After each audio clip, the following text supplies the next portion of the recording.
If you're not using Google Search Console, you're leaving a ton of money on the table. I talk to business owners every single day who have Google Search Console set up and they're still getting zero traffic from Google. And when I log in, I see the same 4 mistakes over and over again. And the crazy part, these aren't complicated technical issues.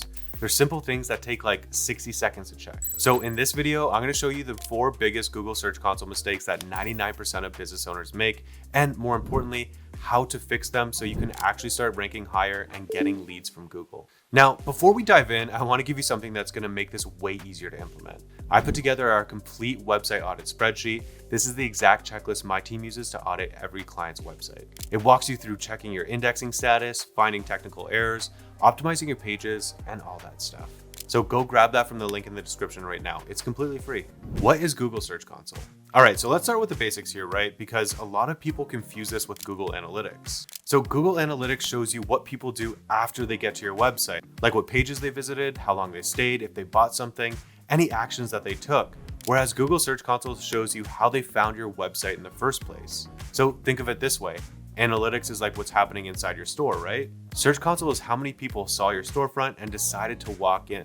Does that make sense? And in 2025, this tool is more important than ever because Google's gotten way pickier. They're showing AI results, constantly changing algorithms, and always adding new features. I've had clients that saw massive drops in traffic, and not because of fierce competition or bad content, but because Google stopped indexing key pages. And the only way we caught it was because my team checks Google Search Console. So before they lose all of their traffic, we can go in and stop the bleeding because we're paying attention to what Google is telling us and fixing problems before they become disasters. All right, so here are the 4 things you absolutely need to do in Google Search Console. The first one, make sure it's set up correctly. So go to Google and type in Google Search Console. Click the first link. And if you don't have an account already, go create one. It takes like 2 seconds. So once you're logged in, you'll have 2 options. You can add your website as a domain property or URL prefix. So here's what's going on. Domain property covers everything, all of your subdomains and versions of your website.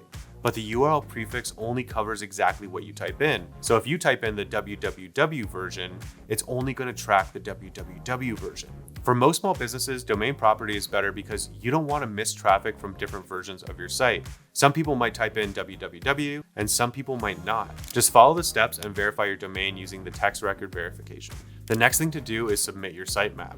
And your sitemap is just a list of all the pages on your website, and submitting it makes it really easy for Google to find all those pages on your site. For most websites, you can find it at yourwebsite.com/sitemap.xml. So just paste that into the sitemap section in Google Search Console and hit submit. If you see success, you'll know that you did it right. Number 2, monitor index health. All right, so now let's talk about the indexing report. This shows you which pages Google actually has indexed versus which one it decided to skip and why. Now, here's the thing that most people get wrong. Not every page needs to be indexed. Google ignoring certain pages isn't always bad. For example, tag pages, image attachment pages, or filtered versions of the same content.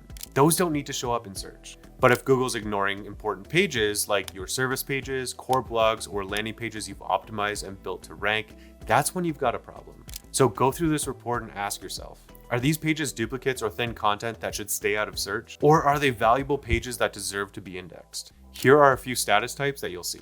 Number 1, 404, not found. Maybe you deleted or renamed a page without redirecting it. You can fix those with proper 301 redirects. Number 2, pages with redirects. Google found an old link that points to a page that you've since removed. Just make sure that the new page is working and that the redirect is intentional. Number 3, crawled but currently not indexed. This means Google saw your page, but they didn't think it was worth showing. Sometimes that's fine, like if it's your privacy policy or something. But if it's a main service page, that's a huge red flag. Number 3, find easy wins. All right, this is my favorite part because this is where you find the quick win, like the low-hanging fruit that can get you ranking higher fast. So here's what you do. Head over to your performance section and click on queries. This shows you every single keyword you rank for, even those weird random ones that you didn't even know existed. Now here's the trick, and this is what I do for every single client. Filter by position and look for keywords ranking between positions 11 and 20. These are your page 2 keywords. You're right there, but you just need a little push to break onto page 1. And that's where the magic happens, because going from positions 10 to 5 can double or triple your traffic. Next, click over to the Pages tab. This shows you which pages are getting a ton of impressions, but not a lot of clicks. That means people are seeing your pages in Google, but they're just not clicking it. So what do? Firstly, you don't panic. You fix your title tags and your meta descriptions and maybe add another paragraph on your page using the keyword that you want to rank for. Make them more interesting, more clickable, and add curiosity. Make people want to click. Because if Google's already showing your site in the results, you've done the hard part. You just need to make people want to choose you. Number 4, track what matters. All right, stop looking at vanity metrics. Seriously. Nobody's paying you because your impressions look good. Here's what actually matters for your business. First up, total clicks. That's how many real people are actually visiting your website from Google. Not impressions, not potential reach, actual visitors. The next is average position. This is your average ranking across all your keywords. Are you hanging out on page 1, page 2, page 5, or the abyss? And then there's click-through rate, which is also known as CTR. This is how often people click your link when they see you in the search results. And this one's huge because you could be ranking in position number 1, but if nobody's clicking it, it doesn't really matter. You're basically still invisible.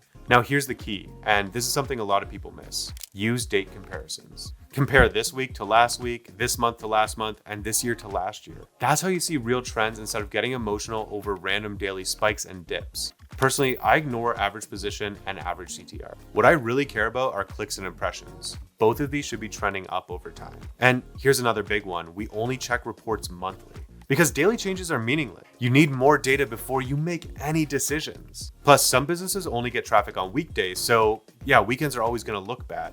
Don't panic, that's just how people search. All right, so here's the routine that takes about 60 seconds and keeps your traffic growing. I'm not exaggerating, this literally takes 60 seconds. Spend 15 seconds looking at your insights page. Look for red flags, errors, or any major traffic shifts. Basically, look for anything that looks weird. Then take a look at your performance tab. Is your traffic going up or is it going down compared to the previous weeks and months? Another 15 seconds, check the indexing status. Are there any new errors? Do you have anything that's broken? And then use the last 15 seconds to pick one keyword ranking from positions 11 to 20 and add it to your optimization list. Just one. You don't need to do 50 keywords. That's it, just 60 seconds a week. This way, you're not spending hours in spreadsheets. You're not analyzing every single metric, you're just staying aware and catching problems. Here are some common beginner mistakes. So let me tell you about the mistakes I see all the time, literally every day.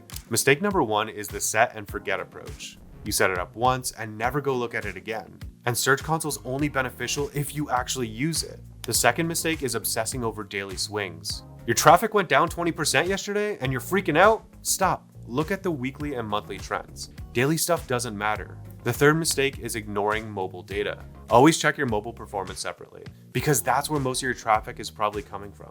And mistake number 4 is not acting on insights. Data is useless if you don't implement fixes. Just stop analyzing and start doing. Just start with one fix and then move on to the next. Now, look, this isn't some theoretical framework that I pulled out of thin air. This is exactly what my team does for clients who pay us thousands of dollars a month, and I just walked you through the entire process for free.